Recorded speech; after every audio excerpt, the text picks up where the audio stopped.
Introduce yourself. Tell us what you do, your company, your role, and a little bit of background, please.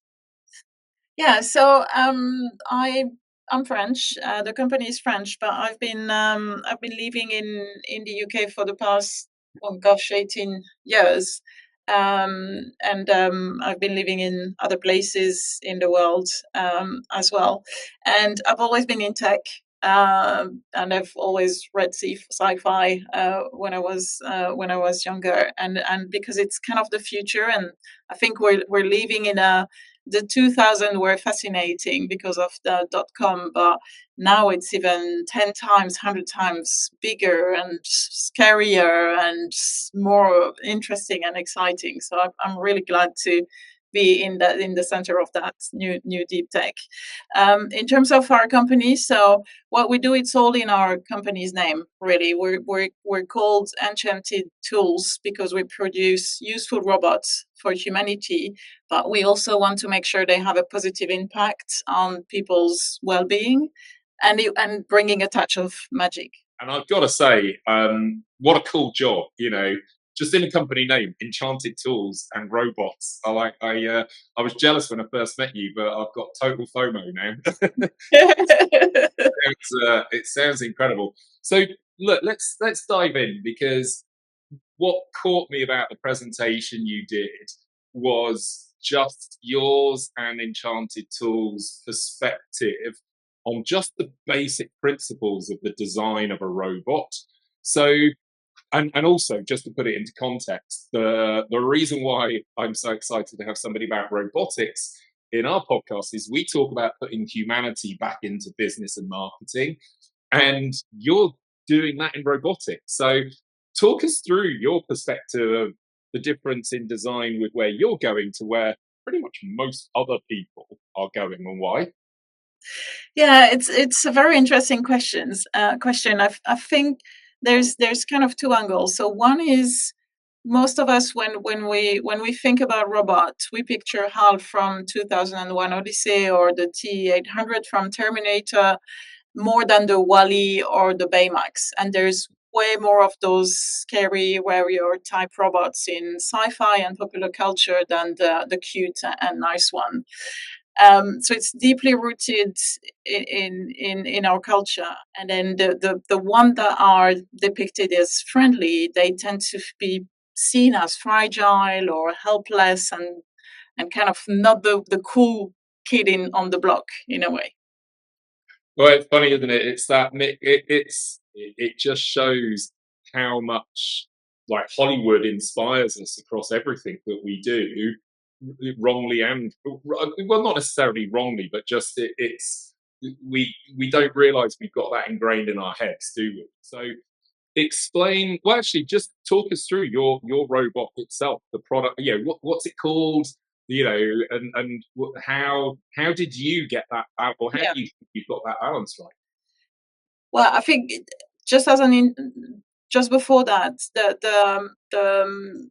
so I think one of the explanations of why the robots, most of the companies, the humanoid robotics company that you see, so the Tesla and the Boston Dynamics and the Unitree and Figure, they all look tall, faceless, black and white machine because they evoke strength. It's based on that popular culture. But the second dimension is, most robots today and for the past 70 years have been designed for industry, about automation of warehouses and factories and taking on repetitive and painful tasks.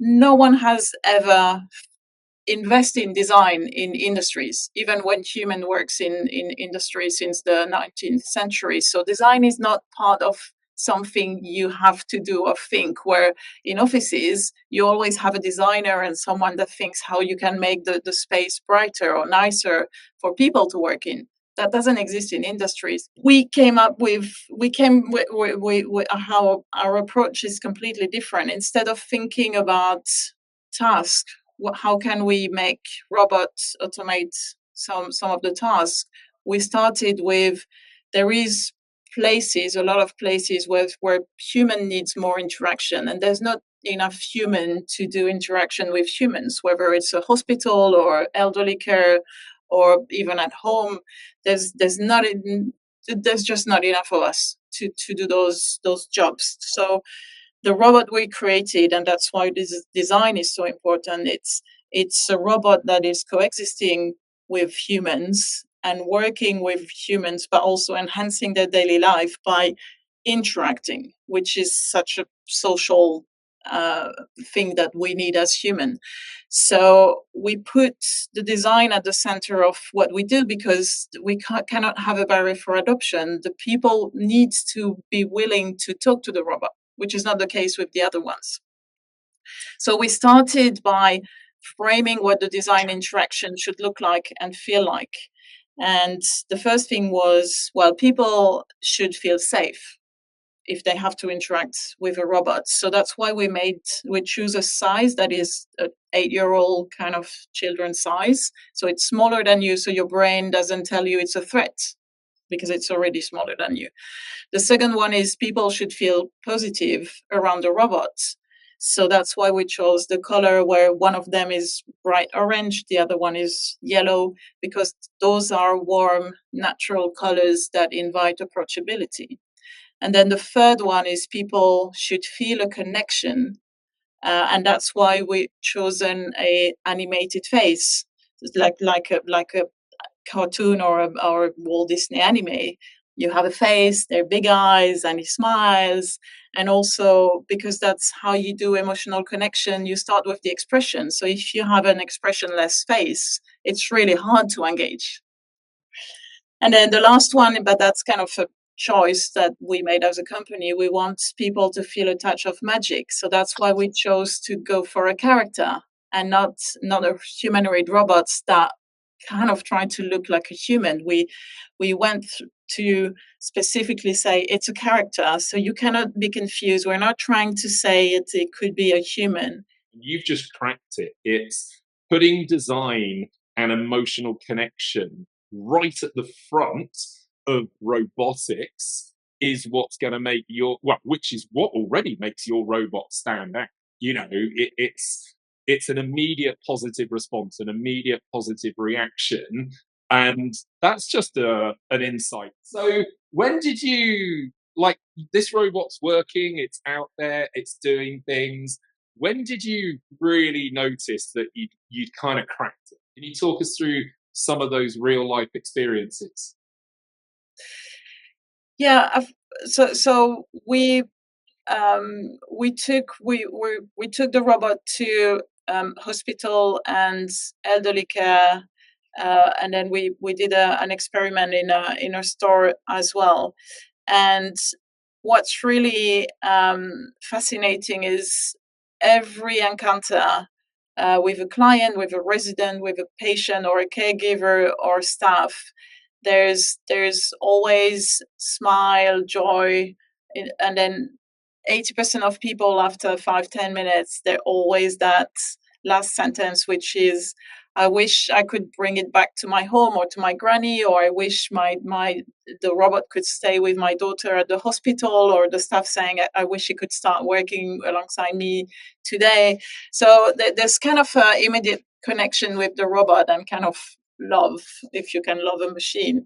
And there's kind of instant adoption of course I could see the robot working in the store or in the hospital or in the resident home. And we had one resident telling us, looking at the robot, we even have the video, but she looked at the robot and you say, you have beautiful eyes. Can you stay with me in my room tonight so you can protect me against my nightmares? And so that was super emotional. And then we had a dad telling us and sending us an email in a hospital for children. He said, we came across your team and your robot. I can't describe the transformative and comforting feeling I had seeing the technology. And I'm sure I wish the robot could be there for my daughter when she has to stay overnight in the hospital, because the potential of the robot soothing and supporting my daughter is amazing.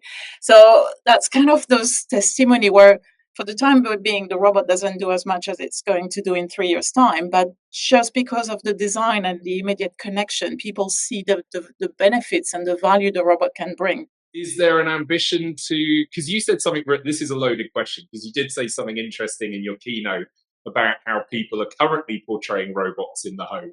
Could you give us a little taster, just to, Joe Blogs, like, what is your vision of the future of robotics in the home, or at least with not me? It's only a robot, because I Yeah. want one. Yeah, I mean, yeah, we should do another talk about love and robots or machine, or even one elderly care home was telling me when they had to remove the Alexa for upgrading, people were kind of stressed and saying, "Give me back my Alexa." So there is a form of attachment to technology, Yeah. anything that helps you to connect.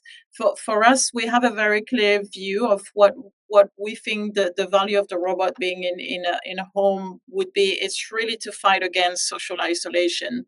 I mean, statistics in the US, for example, is 30% of the individuals living alone report experiencing loneliness. So that's 12 million people. And then if you take the UK, every year there's 10,000 people dying alone, and their body is only discovered a few weeks later. So for us, it's not so much a robot that's going to make you a coffee or water your plants like the other robots are videos that you're saying the robot could do. It's really about bringing that empathy, AI empathy, and not pretending being a human, but being able to bring comfort and take people out of their loneliness, or be able to be connected to your family. And if there's an incident with an elderly person alone with the robot, then they can connect with your daughter family, whatever, or even 911. And that's really the level. What brand do you most admire, and why? I think it has to be Apple, just in the stubbornness of saying the design is important. Yes, it's a phone. Yes, it should do all those things, but being obsessed with the design, because that's what we're trying to do as well. Love it. Love it.